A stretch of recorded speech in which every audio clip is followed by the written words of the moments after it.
గురుభ్యో నమః. శ్రీ సచ్చిదానంద సమర్థ సద్గురు సాయినాథ్ మహారాజ్కి జై. జీవన సత్యం సాయితత్వం కార్యక్రమానికి స్వాగతం. నిజంగా మనిషి ఆనందంగా ప్రశాంతంగా బ్రతకాలంటే చాలామంది మహాత్ములు చెప్పారండి, ఎక్కడెక్కడ తిరుగుతావో. యోగి వేమని చెప్పాడు. వీళ్ళంతా రియలైజ్ మాస్టర్స్ అండి. వాళ్ళు మనలాగే జీవించి జీవితాన్ని చదివి అర్థం చేసుకొని మన కళ్ళ ముందే వాళ్ళు ఉన్నతమైనటువంటి స్థితికి వెళ్ళినటువంటి ఆ మార్గాన్ని మనకు ఉపదేశించారు. తుకారాం గారు కానండి, వీళ్ళంతా నిజమైనటువంటి సైన్స్. నిజం చెప్పాలంటే వాళ్ళే మనకి భగవంతులు. వాళ్ళు చెప్పింది విని అర్థం చేసుకుంటే చాలు మనకి. అదే లైన్లో కనుక మీకు ఎక్కడైనా మీ జీవితంలో భాగ్యం పండి కనిపిస్తే అక్కడ మీరు ఒక సత్సంగంలాగా వెళ్ళవచ్చు అంతే. కాబట్టి మనకి భగవంతుడు ఎవరు అనేది చెప్పేటటువంటి వాడు అటువంటి వాళ్ళని మనం ఆశ్రయించాలి తప్ప నువ్వు అది చేస్తే ఇది అవుతుంది, ఇది చేస్తే అది అవుతుంది, ఏం చేసినా ఏం కాదు. అదేటట్టయితే ఆయనే చేసి మనకు చూపించి ఉండాలి. ఆ కార్యక్రమంలో ఉండాలి. ఆయన వేరే ఏదో చేస్తున్నారు. కాబట్టి మిత్రులరా, మన సమస్యకి శాశ్వత పరిష్కారాన్ని ఆ సాయి తత్వంలో ఉన్నటువంటి విధానాన్ని మన జీవితానికి ఎట్లా అన్వయించుకోగలము. అందుకని సాయిబాబా సాక్షాత్తు పరబ్రహ్మ స్వరూపం, పరమాత్మ స్వరూపం, అందులో ఎటువంటి సందేహం లేదు. ఇప్పుడు ఆ విషయాన్ని చర్చ చేస్తున్నాం కాబట్టి అది ఒకసారి చూద్దాం. ఏమంటే సాయిబాబా అంటే మీకు ఇష్టం కాబట్టి మీరు ఒక లేబుల్ వేసేస్తారా సాయిబాబా పరమాత్మ స్వరూపంని? ఎట్లాగో చెప్పండి. ఇది తెలిసిందనుకోండి, మీకు ఎవరు మహాత్ముడు కాదు తెలిసిపోతుంది. అప్పుడు మీరు చక్కగా వారిని ఆశ్రయించి వారి యొక్క బోధనలు విని డైరెక్ట్గా గుడ్డిగా నమ్మకుండా తర్కించుకొని దానిలో సత్యాన్ని దర్శించి జీవితంలో శాశ్వతమైన ఆనందం పొందడానికి మార్గం ఇది ఒక్కటే. మరొకటి ఉంటే చూపించమనండి ఎవరినైనా సరే. లేదు, కృష్ణ పరమాత్మ అయినా చెప్పింది, ఈ సృష్టిలో వస్తున్నటువంటి యోగులు మహానుభావులు అందరూ కూడా నా స్వరూపమే. మరి కృష్ణుడు కూడా భూమి మీదకి ఒక సమయంలో వచ్చారు కదండి. ఒక సమయంలో ఆ దేహాన్ని వదిలిపెట్టి వెళ్ళారు కదా. కృష్ణుడు అంటే అదే కాదు కదా.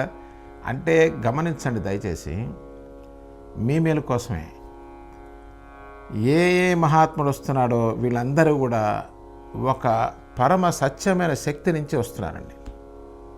ఇది మనం గమనించాలి. లేకపోతే మనం గుడ్డోళ్ళలాగానే మన జీవితం వెళ్ళిపోతుంది. ఒక పరమ సత్యం ఉన్నది. ఏమిటది అంటే సత్ చిత్ సచ్చిదానంద అంటున్నాం కదా.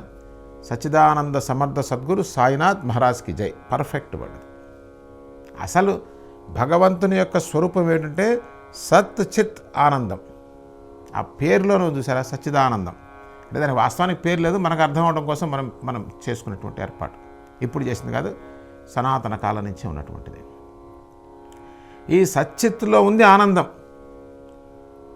మనకి అది అర్థం కాక, మనకి తెలియక ఇది వస్తే, ఎందుకంటే మన ఉద్దేశంతో వేసుకున్నటువంటి ప్రణాళికలు కదా, ఇది వస్తే బాగుంటుంది, అది వస్తే బాగుంటుంది రాసి పెట్టుకోండి. ఏదొచ్చినా బాగుండదు. మీరు వచ్చి చెప్పచ్చు, ఇది వస్తే బాగుందండి, ఇక్కడి నుంచి మేము బ్రహ్మాండంగా చెప్పండి. ఒక్కళ్ళు లేడు ఇంతవరకు ప్రపంచంలో అని చెప్పినాడు. మన జీవితంలో ఇంతవరకు ఒక్క సందర్భం లేదండి. పిచ్చివాళ్ళు అయిపోతున్నాం మనం. ఏం చేయాలో తెలియట్లా. We are out of mind.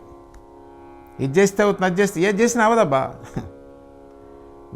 ఒకటి అయితే అవుతుంది. ఏమిటంటే రాముడు కానివ్వండి, కృష్ణుడు కానివ్వండి, మహాత్ములు కానివ్వండి, సాయిబాబా కానివ్వండి, రమణ మహర్షి గారు, ఎవరైనా కానివ్వండి, మీరు కానీ నేను కానీ, మనమే వేరే ప్లేస్ నుంచి రావట్లే. అక్కడి నుంచి కంప్లీట్ అవేర్నెస్తో వచ్చినటువంటి పరమాత్మ స్వరూపాలండి వీళ్ళంతా కూడా. దాని నుంచే వచ్చాం, అంత మరపుతో వచ్చాం, అంతే తేడా, పెద్ద తేడా ఏం లేదు. అవేర్నెస్లోకి వెళ్ళొచ్చా? అఫ్కోర్స్. అది వెళ్ళటానికి వీలే లేకపోతే మరి వీళ్ళందరూ ఎందుకు?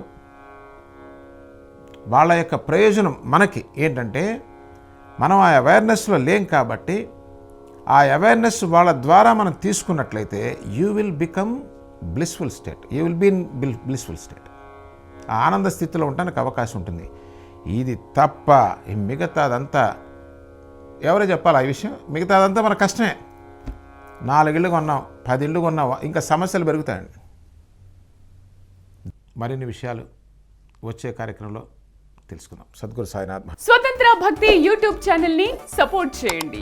మీకు ఈ వీడియో నచ్చితే లైక్ చేయండి, మీ స్నేహితులకు శ్రేయోభిలాషులకు షేర్ చేయండి, మీ అభిప్రాయాలను కామెంట్ చేయండి. సబ్స్క్రైబ్ చేయడం మాత్రం మర్చిపోకండి. స్వతంత్ర భక్తి YouTube channel. Please like, share and subscribe.